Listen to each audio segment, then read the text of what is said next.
किसी गांव में रामेश्वर नाम का एक गरीब ब्राह्मण रहता था। वह बहुत ही लालची और घमंडी व्यक्ति था। वह खुद तो मेहनत करता नहीं था, पर ईश्वर को हमेशा कोसता रहता था और गांव वालों से जलता रहता था। एक दिन वह जंगल के रास्ते से वह घर आ रहा था और मन ही मन सोच रहा था, हे भगवान, आपने मुझे गरीब क्यों बनाया? क्या मैं आपको इतना बुरा लगता हूँ कि मुझे गरीब जैसा अभिशाप दिया? आपने मुझे छोड़ गांव में सबको अमीर बनाया। क्या गलती है मेरी?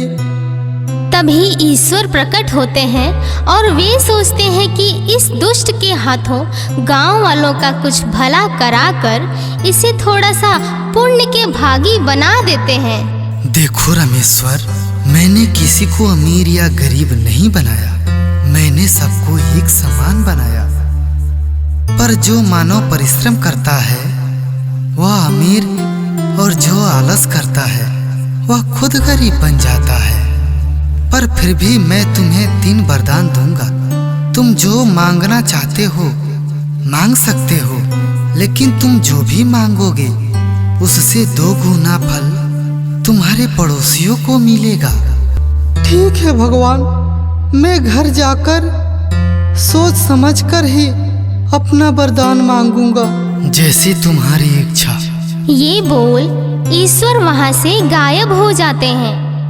रामेश्वर बहुत खुश होता है और खुशी खुशी अपने घर आ जाता है और वह घर में आराम से बैठकर कुछ सोचकर बोलता है, हे ईश्वर, मेरा पहला वरदान यह है कि मेरा यह घर एक आलीशान महल में बदल जाए।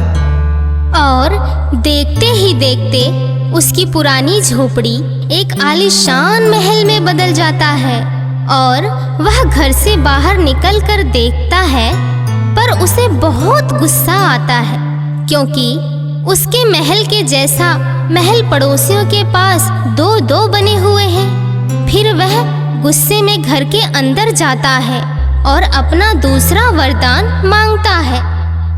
हे ईश्वर, मेरा दूसरा वरदान यह है कि मेरा एक आंख फूट जाए और मैं एक आंख से अंधा हो जाऊं। ये बोलते ही एक आंख से अंधा हो जाता है और वह घर से बाहर निकलता है, पर इस बार वह बहुत खुश होता है क्योंकि उसके एक आंख के बदले उसके सारे गांव वालों की दोनों आंखें फूट जाती हैं और खुशी खुशी घर के अंदर जाता है और अपना तीसरा वरदान मांगता है।